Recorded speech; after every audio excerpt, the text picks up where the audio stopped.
que la saison des triples finalistes fut chaotique. Ils ont alterné le bon 13 victoires de suite et le nettement moins bonne avec plusieurs périodes de crise. Des revers inexpliqués, des lourdes défaites, des prestations presque honteuses et des prises de bec dans le vestiaire. Lassé, le GM a osé faire le ménage en renouvelant plus du tiers de l'effectif le soir de la deadline des transferts, le 8 février dernier. Les Cavaliers sont alors presque repartis de zéro. Ils ont là encore connu des moments de doute, liés à une adaptation pas facile au beau milieu de la saison. Mais là, leur montée en puissance semble bien réelle. LeBron James déçu Eurosport déjà parce que malgré tout ce vacarme, un homme est resté fidèle à lui-même, au plus haut niveau. Un certain LeBron James. Dans sa 15e saison NBA à 33 ans, le King s'est sublimé. Que ce soit cette nuit contre Toronto, 27 points, 9 rebonds, 6 passes, ou quasiment tous les autres soirs de l'année. Sa simple présence fait la différence et assure à son équipe un statut de candidat au titre, voire de favori pour la bague selon le soutien dont il dispose. Et vous l'aurez compris, il a moins de talent à ses côtés que l'an dernier. Un All-Star de moins, Kyrie Irving, et moins de joueurs expérimentés. En revanche plus de fraîcheur. Et maintenant qu'il trouve ses marques, ce groupe peut à nouveau bénéficier de l'étiquette de première puissance à l'Est. Le statut officiel revient pour l'instant aux Raptors et aux Celtics, vainqueurs de 55 et 53 matchs cette saison, 48 pour les Cavaliers. Mais Boston doit jongler avec les blessures de ses cadres. Quant à Toronto, la franchise canane vient d'essuyer cette nuit un nouveau revers contre James et sa bande. Le deuxième en quelques jours. James n'était pas seul. Kevin Love a ajouté 18 points et 15 rebonds, Rodney Hood a planté 17 pions et José Calderon en a mis 19.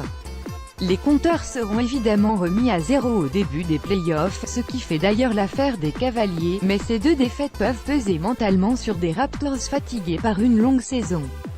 Cleveland semble plus frais, plus déterminé, de plus en plus sûr de sa force, celle de son champion, LeBron James. Le duel, Kevin Durant prend le dessus sur Russell Westbrook. Les Warriors n'ont plus grand-chose à jouer sur cette fin de saison régulière. Ils sont assurés de terminer deuxième à l'Ouest. Mais alors que plusieurs cadres se soignent encore à l'infirmerie, Stephen Curry, André Iguodala, les champions en titre ont quand même joué avec une vraie intensité de play-off contre le Thunder cette nuit. Le duel valait le coup. Mais il y avait évidemment match dans le match entre les deux frères ennemis Kevin Durant et Russell Westbrook. KD a été hué par son ancien public d'Oklahoma City mais il a tout de même inscrit 34 points. Westbrook était encore plus sans jambes. Il a compilé 44 points, 16 rebonds et 6 passes, mais sans réussir à faire gagner son équipe. Il était tout simplement moins bien entouré. Paul George et Carmelo Anthony ont compilé 32 points à 9,37e au tir. En face, le banc de Golden State rapportait 38 unités tandis que Klay Thompson inscrivait 20 points. Le constat est toujours le même, Durant joue pour la meilleure équipe et c'est ce qui fait toute la différence. Victoire des Warriors 111 à 107. Russell Westbrook lors de Cleveland, Oklahoma City en NBA, le 20 janvier 2018. Getty Images. Le joueur, James Harden s'est ressaisi en difficulté avec son tir lors des derniers matchs. James Harden a fait un festival contre les Wizards. Ces Rockets en avaient bien besoin. Houston traînait légèrement le pied après une longue et superbe saison régulière. Les joueurs semblaient fatigués, notamment le barbu qui restait sur 6 tirs à 3 points convertis en 40 tentatives lors des derniers matchs. Rien que cette nuit, il en a planté 5 sur 8. Pour 38 points, 12/18e au tir, 10 rebonds et 9 passes. Une performance de MVP et une victoire des Rockets, 120 à 104. Les Français, moisson pour Rudy Gobert. Le Jazz a quasiment assuré sa place en play-off en battant les Lakers cette nuit, 117 à 110. Rudy Gobert a évidemment eu un impact en prenant 16 rebonds en plus de ses 12 points.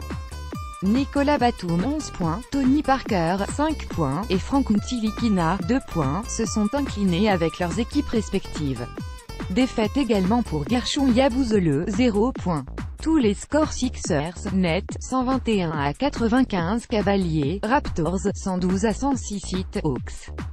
101 à 98 Knicks, Magic, 73 à 97 Bucks, Celtics, 106 à 102 Bulls, Hornets, 120 à 114 Thunder, Warriors,